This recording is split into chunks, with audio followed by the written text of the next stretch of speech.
Hello everyone, my name is Shubham Rohela and welcome to this amazing mastermind session of TLF Creators. TLF Creator, आपके दिमाग में होगा TLF Creator क्या है? मैं आपको बताना चाहता हूँ TLF means the leadership factory, एक ऐसी क्रिएटर्स की टीम जो कि इस नेटवर्क मार्केटिंग बिजनेस को, इस ऑनलाइन बिजनेस को इतना ईजी तरीके से कर रही है और एक क्रिएटर बन के कर रही है सो दैट हर एक चीज इसकी इम्पैक्ट डाल रही है मार्केट में। तो इस सेशन के थ्रू, इस मास्टरमाइंड सेशन के थ्रू मैं कुछ अपने फीडबैक्स देना चाहूंगा कि why FLP is the best opportunity for you और फॉर मी।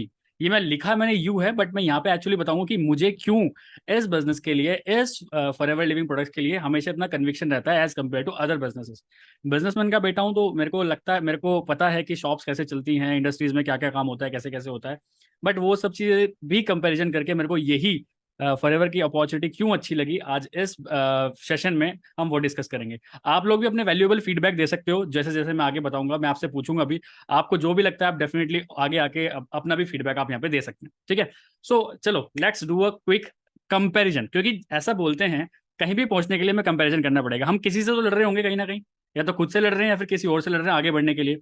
तो let's do a quick comparison. देखिए, फॉरएवर के जो एक्चुअल बिजनेस है वो ये है। फॉरएवर का एक्चुअल बिजनेस ये है जो अभी आपके सामने है। आपके अगर आप फॉरएवर ऑलरेडी 2CC वगैरह कर चुके हैं, कुछ थोड़ा टाइम हो गया, तो आप सभी को पता होगा ये क्या चीज़ है।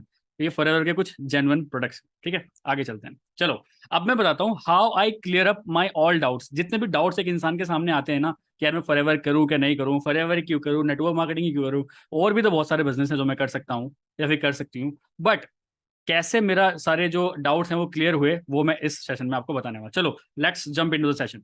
पहला कंपैरिजन जो हम करते हैं, ये क्या है आपके सामने, एक मिठाई की दुकान है, ठीक है। मेरे शॉप के जस्ट पास एक मिठाई की शॉप है, ठीक है। मैं कुछ नहीं किया, मैं जाके उसके पास बैठा, बहुत बढ़िया उसकी दुकान चलती है, बहुत बढ़िया। अब मिठाई की दुकान में आपको क्या लगता है सबसे बड़ी अच्छी अच्छी चीजें क्या होती हैं? चलो कुछ एडवांटेजेस बताओ कि अगर किसी की मिठाई की शॉप है तो उसके लिए क्या एडवांटेज है, कोई बताना चाहेगा? प्योरिटी। प्योरिटी, चलिए। और हर फेस्टिवल में डिमांड होगा उसका। हर फेस्टिवल में डिमांड होगा, ओके। और हर तरह का कस्टमर अप्रोच करेगा। हर तरह का कस्टमर अप्रोच करेगा, चलिए बहुत बढ़िया। और लोकेशन भी सही कस्टमर होना उसके चाहिए। पास आते हैं, उसको कस्टमर के पास नहीं जाना पड़ता। कस्टमर उसके पास आता है, ओके बहुत बढ़िया। और देखिए मास्टरमाइंड सेशन है, बहुत अच्छे अच्छे पॉइंट्स आप भी निकाल के दे रहे हो मेरे को। सीजनल आगे बेस्ड नहीं है, ऑल सीजन ऑल सीजन में चलेगी मिठाई की दुकान, ठीक है बहुत बढ़िया। और लोकेशन भी सही होना चाहिए। लोकेशन सही होना चाहिए, चलिए। और चलिए, आप लोगों ने सब उसकी अच्छाई बताई, अब मैं उस मिठाई वाले का दर्द बताता हूँ।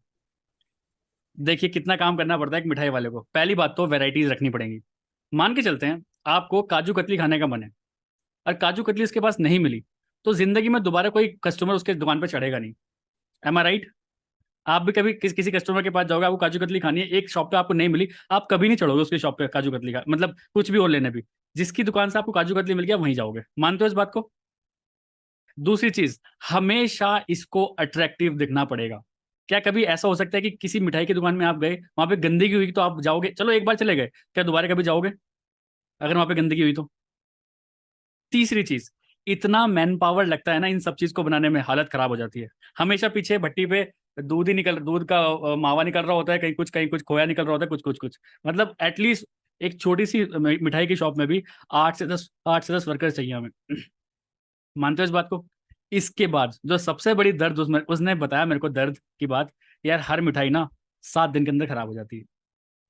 तो अगर मैंने काजू कतली 5 किलो बना के अपने काउंटर पर रख दी, तो अगले 7 डेज में मेरे दिमाग में प्रेशर रहता है कि मेरे को इस 7 किलो मिठाई को, या फिर जितनी भी बनाई हो उसने 10 किलो मिठाई को, 7 दिन के अंदर अंदर बेचना है।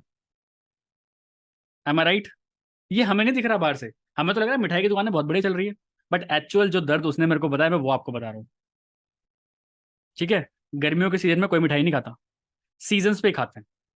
और आजकल तो आपने देखा होगा मिठाइयों का वैसे ही ट्रेंड बहुत कम हो गया है, लोग मिठाइयाँ आजकल कम यूज करते हैं, ठीक है। अब मैं बताना क्या चाहता हूँ यहाँ से अब अब मिठाई वाले का प्रोडक्ट क्या है?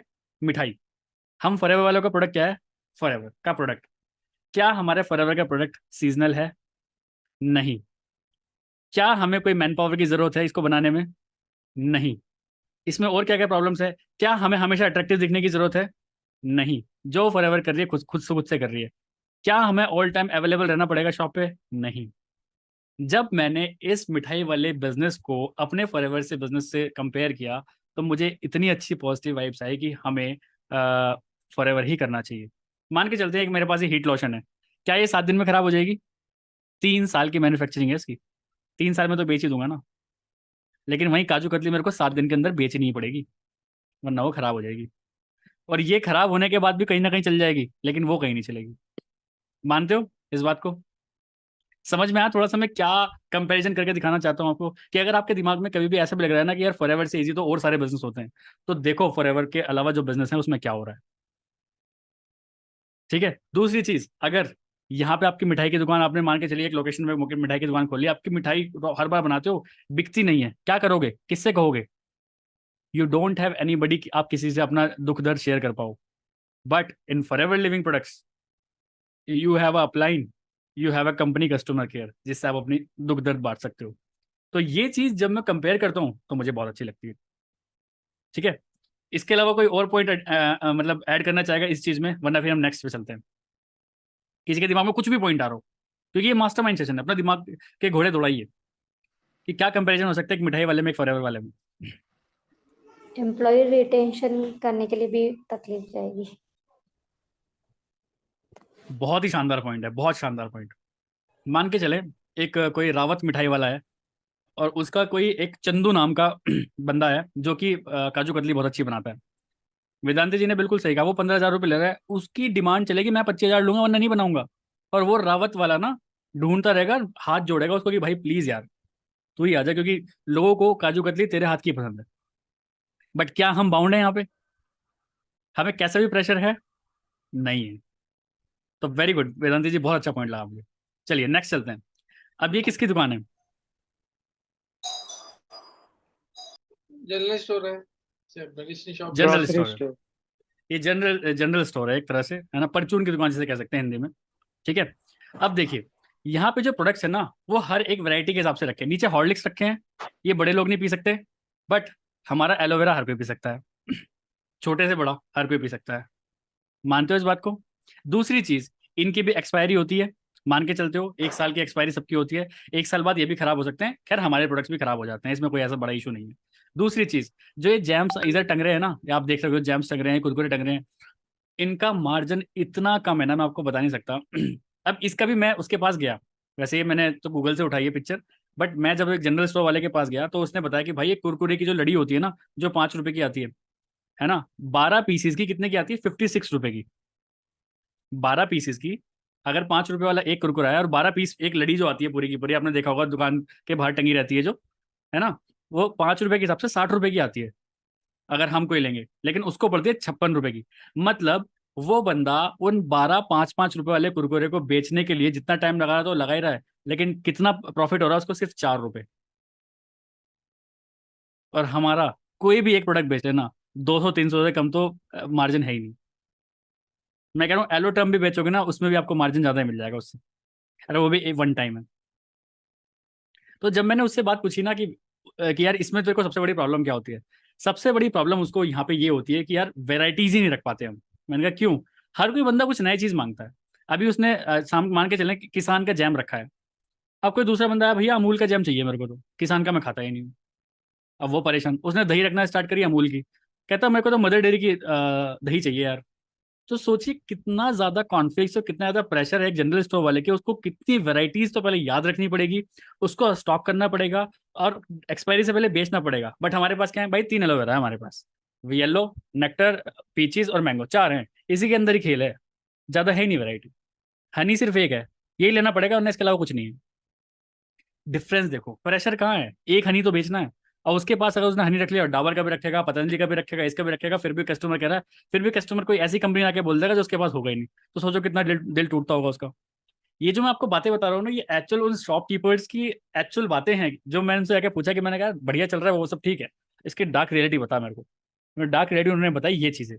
तो इट्स नॉट ईजी कि इतनी सारी वेराइटीज रख पाना एक छोटे से जनरल स्टोर पे, क्योंकि हर कोई कुछ और मांगता है। अब जैसे मान के चलते हैं, इसी फोटो में नीचे आप हॉर्लिक्स देख रहे होंगे, अब एक सर फिर आएगा मेरे को तो बॉर्नविटा चाहिए, ये बंदा चलो बॉर्नविटा रख लेगा, एक सर्फिर आएगा, मेरे को तो और कुछ चाहिए, सेरेलैक चाहिए मेरे को तो,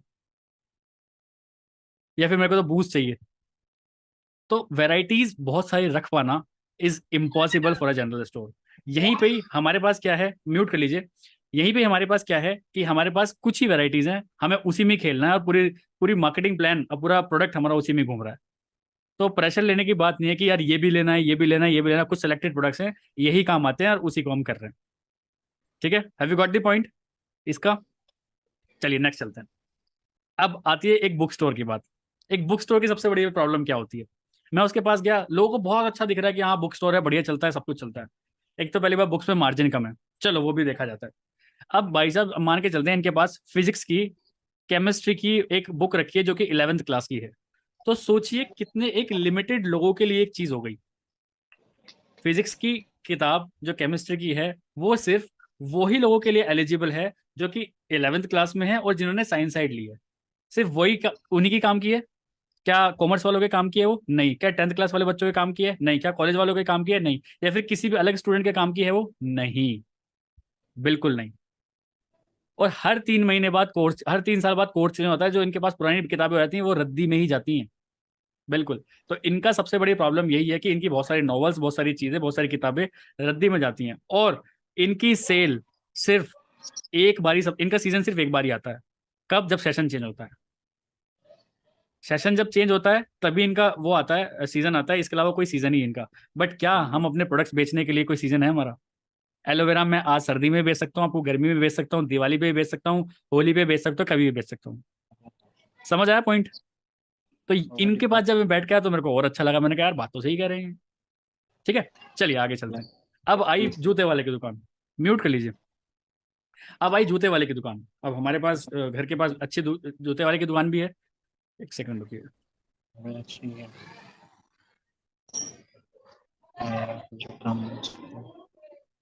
हमदर्द का म्यूट ऑन पे रिव्यू भी दो और उसको खुद यूज भी। हाँ, तो अब आ गई जूते वाले की दुकान। सबसे बड़ा प्रॉब्लम तो इन जूते वालों के साथ है, मैं आपको बता दूं।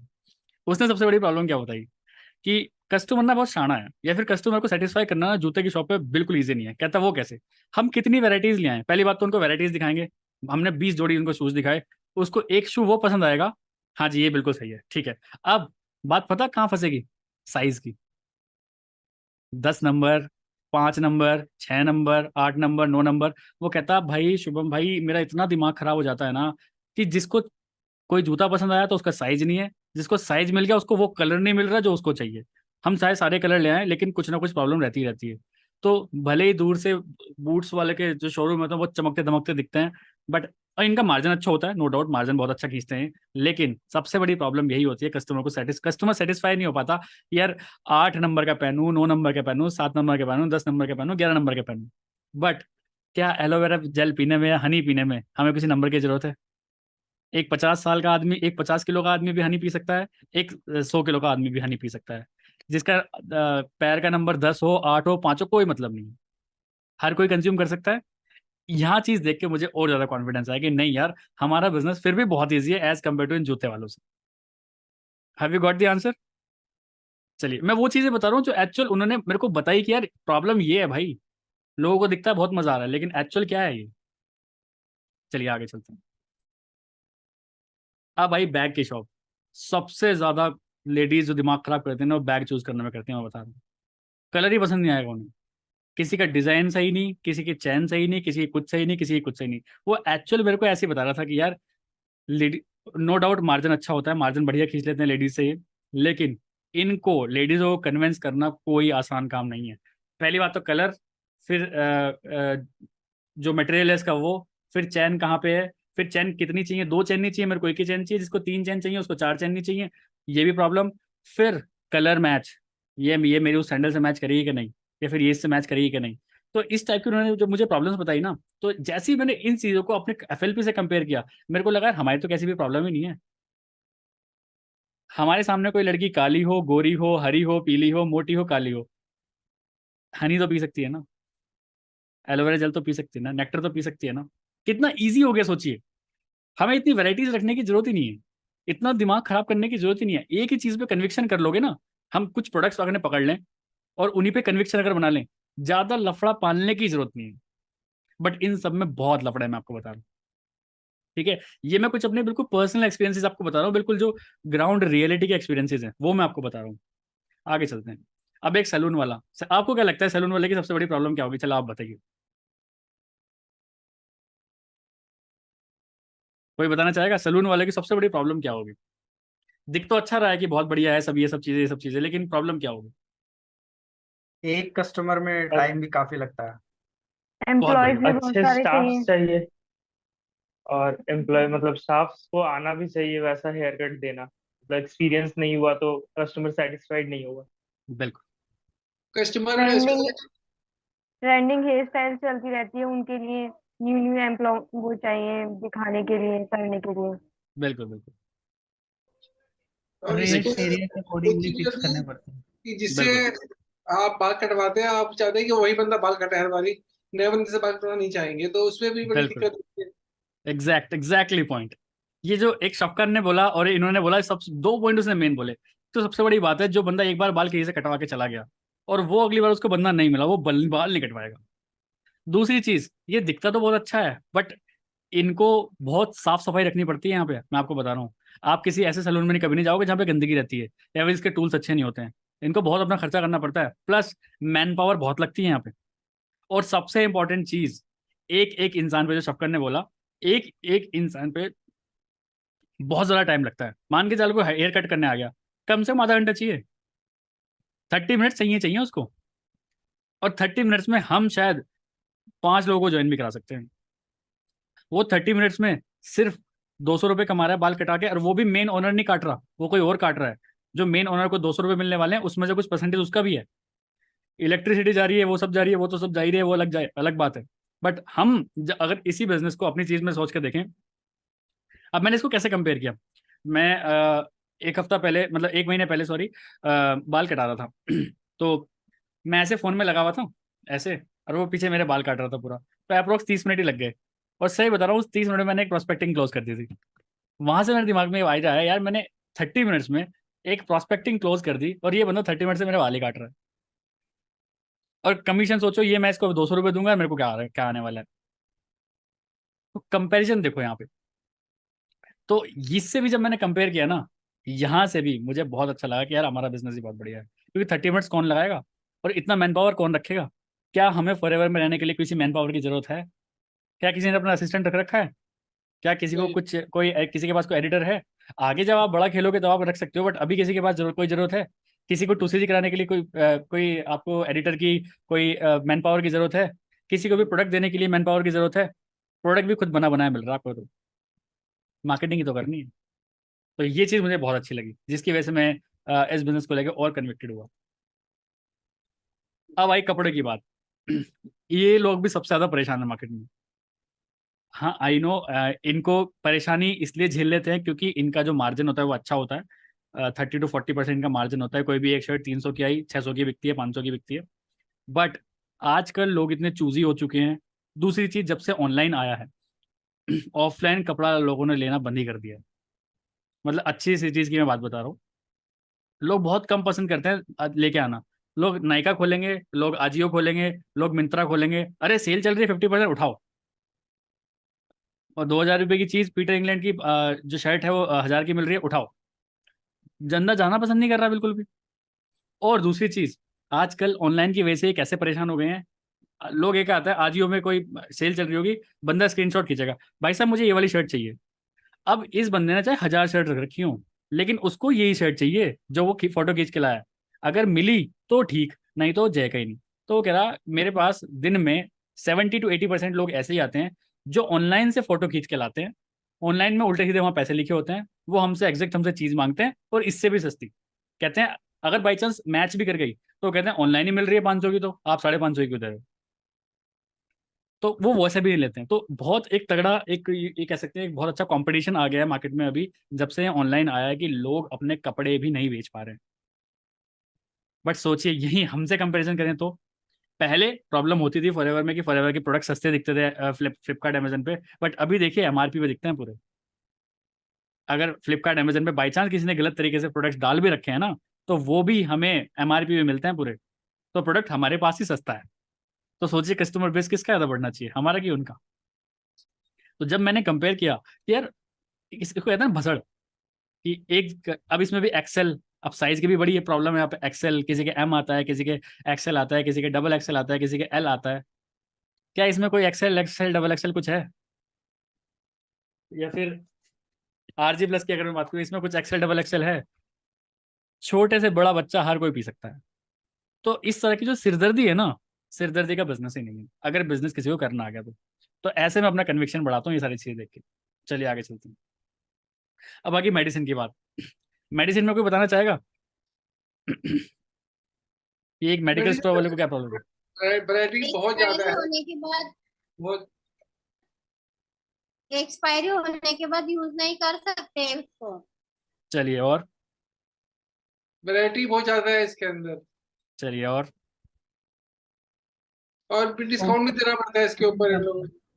कंपटीशन बहुत ज्यादा है क्योंकि केमिक शॉप बहुत ज्यादा एरिया में खुली होती है, तो जो डिस्काउंट देता है लोग वहीं पे जाते हैं।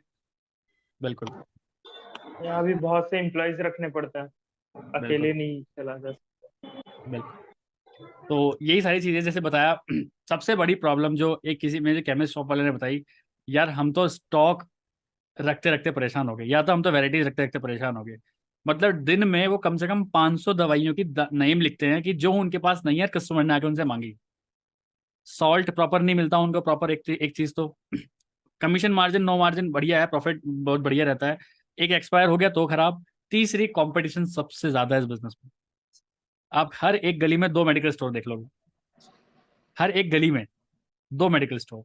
लेकिन मेडिकल स्टोर किसका चल रहा है? जिसको डॉक्टर प्रेस्क्राइब करता है, वही वहां चले जाना। बाकी सब खाली बैठे हैं, मैं आपको बता रहा हूँ। वो सी वैराइटीज पूरी कर रहे हैं, या फिर कुछ वैराइटीज लेके बैठ गए कि बिका तो ठीक, वरना कोई बात नहीं। तो ये सारी प्रॉब्लम है एज कम्पेयर टू, अगर हमारे मैन पावर रखनी पड़ती है मेडिकल स्टोर में, हमारे पास हमें कोई मैन पावर रखने की जरूरत नहीं है। और लोग हमें भी ऐसा डॉक्टर की तरह ट्रीट कर सकते हैं। जैसे हमारी टीम में एक सीपी मीना है, लोग उसको मैसेज करते हैं, हाय डॉक्टर मेरे को ये प्रॉब्लम है, आपके पास कोई सॉल्यूशन है क्या? सोचिए, इन्हीं प्रोडक्ट्स को यूज कर करके। तो यहाँ पे इस सारी भसड़ से देखना ना कितना कितनी वैरायटी रखी है। इनके नाम याद करते फिर कॉस्वेट, जीएम, फलाना, पैरासीटामोल, ये सब चीजें। हमें क्या याद रखने? मुश्किल से 20 प्रोडक्ट के नाम याद रखने हैं बस। और यहीं कंपेरिजन करें इनसे, तो कितना डिफरेंस आप खुद सोच के देखिए। तो मैंने ये सब चीज़ें खुद जाके एनालाइज करी हैं, खुद ज़्यादा एक्सपीरियंस करी है, तभी मैं आपको ये सारी चीज़ें बता पा रहा हूँ कि हमारा बिजनेस बहुत आसान है। किसी आइसक्रीम पार्लर में अगर बात करें, सबसे बड़ी प्रॉब्लम क्या है? चलो बढ़िया तो है, अच्छा दिख रहा है, सब कुछ है, बट प्रॉब्लम क्या है? खराब होने का डर ज्यादा रहता है क्योंकि रेफ्रिजरेशन की ज्यादा रिक्वायरमेंट है। पहला ही पॉइंट उसने बोला, उसने पहले ही एक पॉइंट बोला, सबसे बड़ी बात, भाई अगर 2 दिन लाइट नहीं आई ना, तो लाख रुपए का माल जीरो हो जाएगा। बिल्कुल सोचिए कितना रिस्की गेम है। 2 दिन लाइट नहीं आई, बल्कि एक दिन गर्मी इतनी हो रखी है, एक दिन लाइट नहीं आई, रेफ्रिजरेटर बंद हो गया ना, तो ऐसी स्मेल आने लग जाती है रेफ्रिजरेटर से, सारी 1 मिनट में खराब, मतलब एक दिन में खराब हो जाती हैं सारी की सारी। बट क्या हमारे इस प्रोडक्ट को रेफ्रिजरेटर की जरूरत है? इसे गर्मी में रख लो, सर्दी में रख लो, कैसे भी रख लो, ये बिल्कुल खराब नहीं होगा।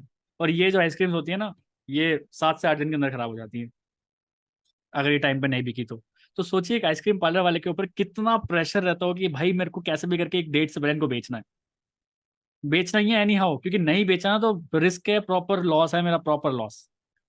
बिक गया तो ठीक है, नहीं हुआ तो।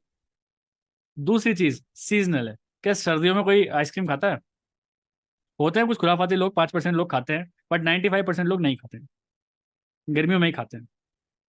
बट क्या हम अपना RG+ कुछ ऐसा है क्या कि सर्दियों में ही यूज करेंगे या फिर गर्मियों में यूज करेंगे, फिर कभी भी यूज कर सकते हैं? कभी भी यूज कर सकते हैं। इसलिए मुझे ये चीज देख के और अच्छा लगा कि मैंने कहा नहीं यार, we are in a right business. Car की बात करते हैं, चलो कार का या फिर ऑटोमोबाइल का कोई भी एक शोरूम होता है, उसकी सबसे बड़ी प्रॉब्लम क्या होती है?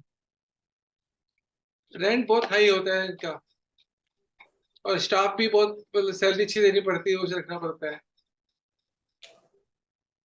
2 चीज तो आपने बहुत अच्छी बोली। एक तो सच में कोई भी इतना इजी नहीं है, पहली बात तो कोई ऐसी ऑटोमोबाइल शॉप खोलना, ठीक है। दूसरी चीज, स्टाफ तो हैवी रखना ही पड़ेगा, स्टाफ हर तरह का रखना पड़ेगा आपको। एक तो सेल्स वाला रखना पड़ेगा जो पढ़ा लिखा लगे, एक कुछ मैकेनिक्स आपको रखने पड़ेंगे। उसके बाद भी आजकल लोगों का झुकाव हो गया है सेकेंड हैंड कार पे। मुझे खुद ओनर्स ने बताया कि आजकल लोग नई कार लेते हुए डरते हैं। वो सोचते हैं कि पुरानी कोई सेकेंड हैंड कार मिल जाए। तो सबसे बड़ा लॉस अभी हमारे घर के आसपास भी मारुति का शोरूम खुला था, टाटा का, दोनों बंद हो गए। क्यों? सेल ही नहीं निकल रही भाई, आइटम ही नहीं बिक रहा। और आदमी ये भी सोचता है कि यार अगर मुझे कोई गाड़ी लेनी है तो किसी बड़े शहर से जाके लेते हैं, दिल्ली से, हरियाणा से लेते हैं लोग, छोटे शहर से लेना ही पसंद नहीं करते, पता नहीं क्यों। तो ऐसी भी चीज़ें हो रही हैं। बट क्या ये सोच के चलिए कि क्या इतना बड़ा स्पेस लेने की ज़रूरत है हमारे फॉरएवर लिविंग प्रोडक्ट्स में?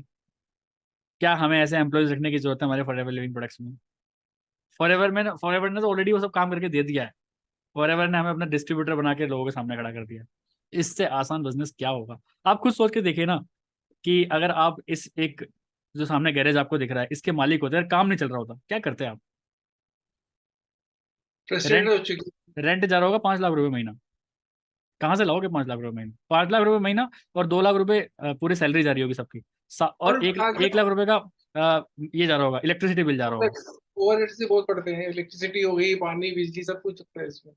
तो सोचे 10 लाख रुपए डेट में जा रहा है, अगर 2 गाड़ी भी नहीं बिक रही तो फिर इंसान अपना सिर ही पकड़ के बैठेगा ना। बट क्या इस टाइप का प्रेशर हमारे यहाँ कुछ है? मान के चलो किसी ने आज 2CC भी कर ली, तो क्या उसे किसी बात का डर है कि कंपनी मेरे पीछे भाग रही है, प्रोडक्ट्स मेरे खराब होने वाले हैं, या फिर कोई मेरे साथ ज्वाइन नहीं करेगा, लोग मेरे को पकड़ लेंगे, फला कुछ कुछ भी? क्या मेरा रेंट जा रहा है, मैंने फॉरएवर से कुछ प्रोडक्ट्स ले लिए तो मेरा रेंट जा रहा है, मेरी इलेक्ट्रिसिटी जा रही है, मुझे एम्प्लॉय का खर्चा देना है, कुछ कुछ खर्चा है? कुछ भी खर्चा नहीं है।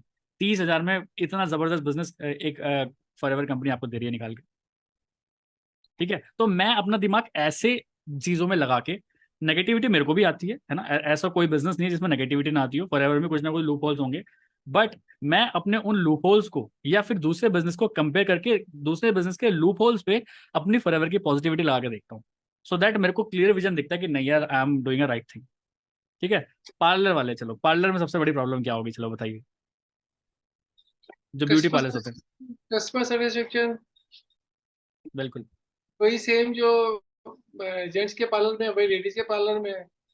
जेंट्स के पार्लर में फिर भी कम दिक्कत है। हाँ, कम जेंट्स लेडीज 30 इसमें तो और भी ज्यादा टाइम लगेगा। बहुत इसमें और इन्वेस्टमेंट लगती है। बहुत इन्वेस्टमेंट लगेगी, और आपको स्किल्ड एकदम तगड़े इंसान चाहिए कि वो आईब्रो बना रहा है ना, वो ढंग से बनाए, क्योंकि आईब्रो एक बार कट गई तो आपका पूरा पार्लर डूब सकता है। मानते हो कि नहीं? क्योंकि एक किसी लड़की की अगर आईब्रो कट गई तो सोचिए उसके लिए एक भूचाल आ जाएगा वहां पे। तो कितने और उससे स्किल्ड हमें बोल वर्कर्स दिया ना चाहिए। किसी को यहाँ से बच जा रहा, तो कोई दोबारा जाएगा नहीं वहाँ पे। दोबारा जाएगा नहीं। ठीक है, तो यहाँ पे भी बहुत सारा खर्चा है अगर कंपैरिजन करें अपनी फॉरएवर लिविंग प्रोडक्ट्स में। चलिए अभी चलते हैं जूस वाले की दुकान पे। सबसे बड़ी प्रॉब्लम पता है जूस वाले ने मेरे को क्या बोली, जो कि मेरे को दिल को छू गई। कह रहा भाई जूस में मार्जिन बहुत बढ़िया, सब कुछ बहुत बढ़िया है, बट सबसे बड़ी प्रॉब्लम पता है जूस की दुकान में क्या है, कि अगर 2 दिन भी दुकान बंद हो गई तो जितना मटेरियल लग के सारा खराब हो जाएगा। जितने भी संतरे, अनार, मौसम्बी, जो चीजें मैंने रख रखी है अंदर, 2 दिन भी अगर दुकान बंद हो गई ना, बंद रह गई, मैं बंद नहीं कर सकता, मेरा सारा आइटम खराब हो जाएगा, चाहे वो रेफ्रिजरेटर में ही क्यों ना रखा हो। सोचे इस बात की उसने बातें बताई। दूसरी चीज, लोगों को तरह तरह की वैरायटी चाहिए, यार ये अच्छा नहीं लग रहा, वो अच्छा नहीं लग रहा, ये अच्छा नहीं लग रहा, वो अच्छा नहीं लग रहा। बट सबसे बड़ी प्रॉब्लम फिर भी यहाँ पे यही है कि आप 2 दिन भी अपनी दुकान बंद करके नहीं देख सकते। और दूसरी चीज, एक जूस बनाने वाला भी होता है, सबको किसी एक पर्सन का ही जूस पसंद आता है, वो चला गया तो क्या होगा? बट यहीं अगर हम कंपैरिजन करें, मैं कह रहा हूँ 2 दिन क्या, आप 10 दिन काम मत करो फॉरएवर में। क्या आपका कुछ खर्चा हो रहा है, या फिर क्या आपकी कुछ दिक्कत हो रही है, या फिर क्या आपका प्रोडक्ट खराब हो रहा है? अगर 10 दिन क्या, 1 महीना भी काम नहीं करते हो तो क्या कोई आपको कुछ कह रहा है यहाँ पे? You are free. But these type of business आपको फ्री नहीं करते हैं बिल्कुल। ठीक है, नेक्स्ट चलते हैं। अब एक इलेक्ट्रॉनिक्स वाले की शॉप, मेरी भी इलेक्ट्रिकल की शॉप है। सबसे बड़ी प्रॉब्लम पता है क्या होती है? ये पंखे आपको दिख तो रहे हैं, ठीक है, 100-150 रुपये पंखे बच भी जाते हैं, बट इनकी सबसे बड़ी दिक्कत पता है क्या आती है? गारंटी मार लेती है इनकी। इनकी 2 साल की गारंटी है, और एक पंखा कोई ढंग की कंपनी का भी अगर हो, और साल में एक बार जरूर खराब होता है। और वो जो रिप्लेसमेंट का चक्कर होता है ना, वो बहुत खराब होता है।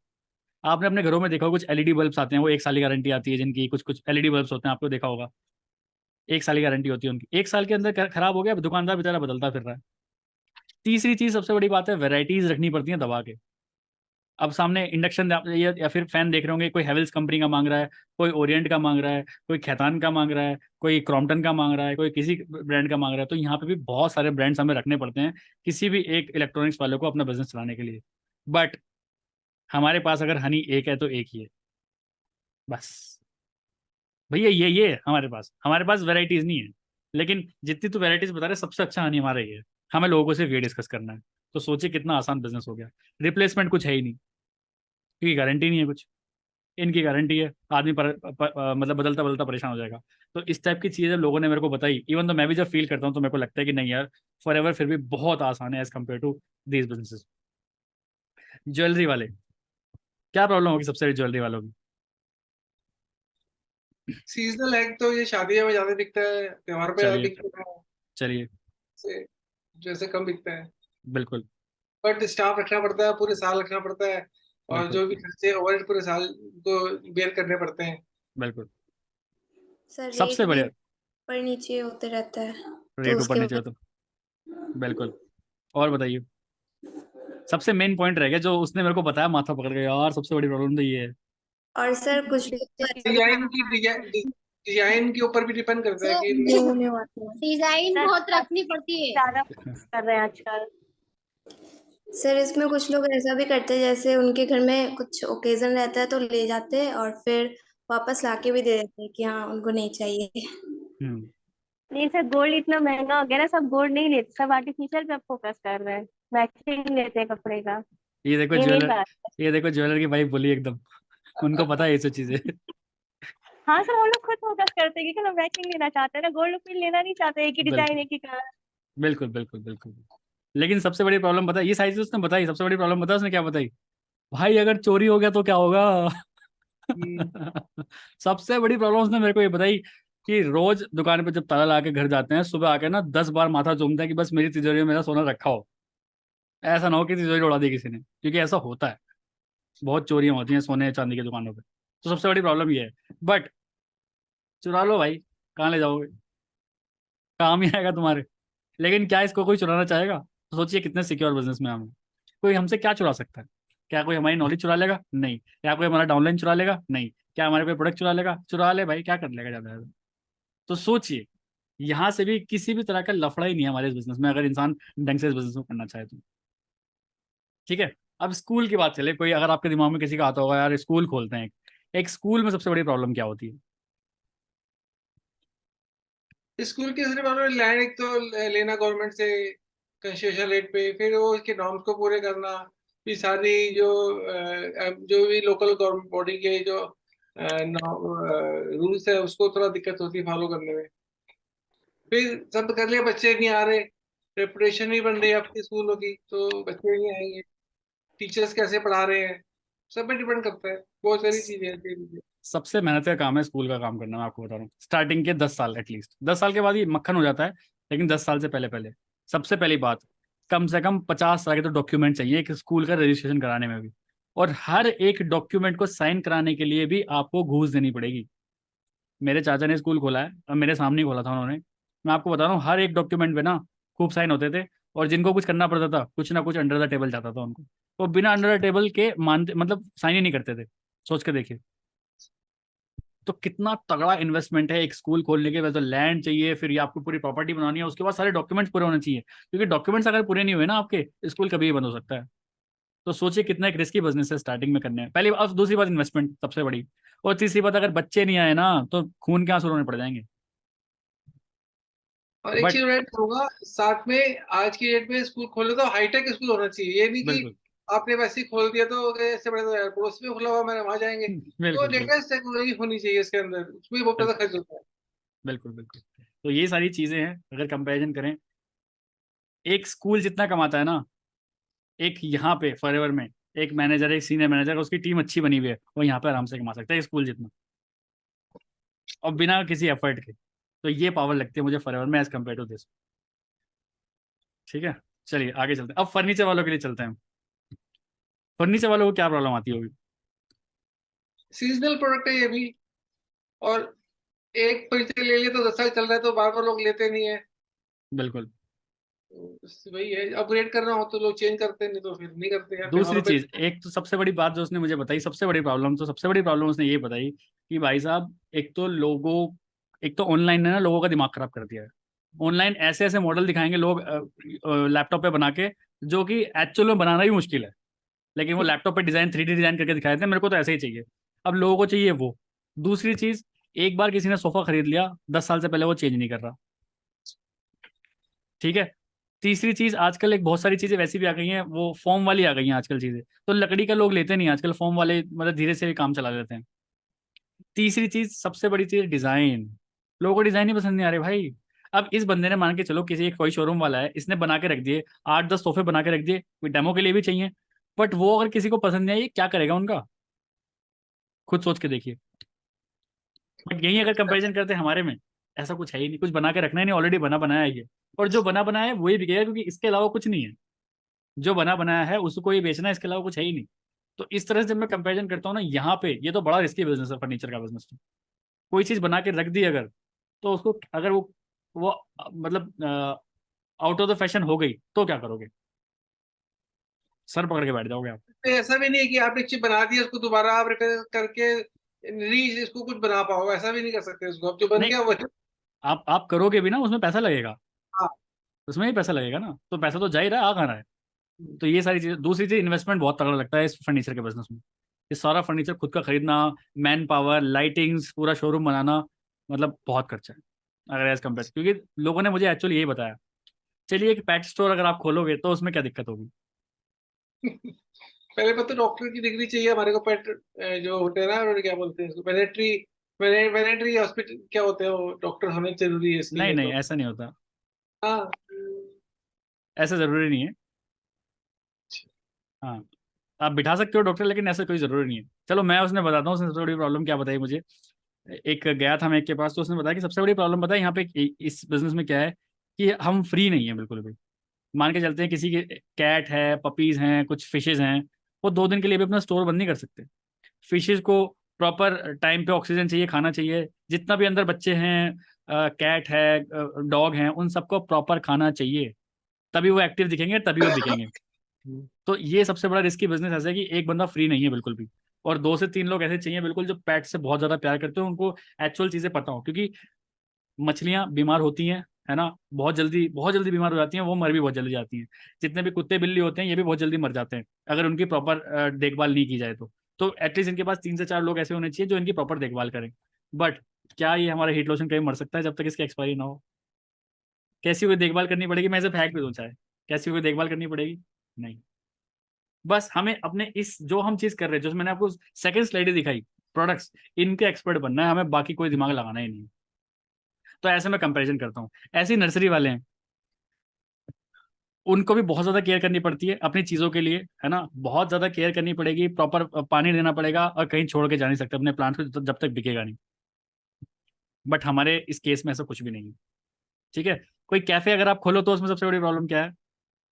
वही चीज जो हमने काफी सारी डिस्कस कर ली है, जैसे कि लैंड चाहिए आपको, प्रॉपर फर्नीचर चाहिए, प्रॉपर लाइटिंग चाहिए, प्रॉपर ग्राफिक डिजाइनिंग, जो डिजाइनिंग हो रखी है वो चाहिए, खाने का टेस्ट बहुत अच्छा होना चाहिए, क्योंकि एक बार कोई बंदा टेस्ट करेगा, उसको अच्छा नहीं लगा, दोबारा नहीं आएगा वो, है ना। दूसरी चीज, आप ही सिर्फ अपने चीज का प्रमोशन कर रहे हो, बट हम फॉरएवर में हम तो प्रमोशन कर रहे हैं, और भी लोग फॉरएवर का प्रमोशन कर रहे हैं। मान के चलते हैं कोई एक ये कोई रेस्टोरेंट खुला है, मान के चलते हैं बिगीज नाम से कोई खुला है, चलिए एग्जाम्पल। तो बिगीज को प्रमोट सिर्फ बिगीज वाले कर रहे हैं, और कोई कर रहा है क्या? बट फॉरएवर को हम तो प्रमोट कर रहे हैं, जो लोग फॉरएवर को यूज कर रहे हैं वो भी प्रमोट कर रहे हैं, इवन जो और लोग हमारे कॉम्पिटिटर्स हैं वो भी फॉरएवर को प्रमोट ही कर रहे हैं। तो कहीं ना कहीं ऐसा भी हो सकता है कि उनके कस्टमर्स हमारे तक भी आ जाएं, क्योंकि माल तो हम सेम ही बेच रहे हैं ना। तो ऐसे जब दिमाग अगर चलाते हो, अब मैं अगर ऐसे दिमाग चलाता हूँ, तो मुझे कहीं ना कहीं बहुत पॉजिटिविटी फील होती है कि नहीं यार, we are in a right direction, और we are in a right business. So ये सारी चीजें सोचने के बाद, देखने के बाद, क्या आपको लगा forever is the best platform और नॉट? मैं चाहता हूँ आप सभी लोग एटलीस्ट बताइए कि आपको लगा क्या ये सारी चीज कंपेयर करके, जिस तरह से मैंने सोचा और मैंने आपको सोचवाने की कोशिश करी, कि आपको समझने का आपको लगा कि forever is best platform right now in the market, अगर कंपेरिजन करें इतने सारे बिजनेस के साथ, जो कि सिर्फ 30,000 में स्टार्ट हो जाता है, वो भी 30,000 में आपको प्रोडक्ट्स मिल रहे हैं। बहुत अच्छा बताया आपने, एक जो कंपैरिजन किया बहुत अच्छा था ये। इसे बिल्कुल माइंड ओपनिंग सेशन था आपका, और जो आपने बताया, जिस आप कोई भी ट्रेड ले लो, सैलून ले लो, रेस्टोरेंट ले लो, स्कूल ले लो, सब में प्रॉब्लम्स है, ये तो नहीं है कि प्रॉब्लम नहीं है, सब में प्रॉब्लम है। हम्म। और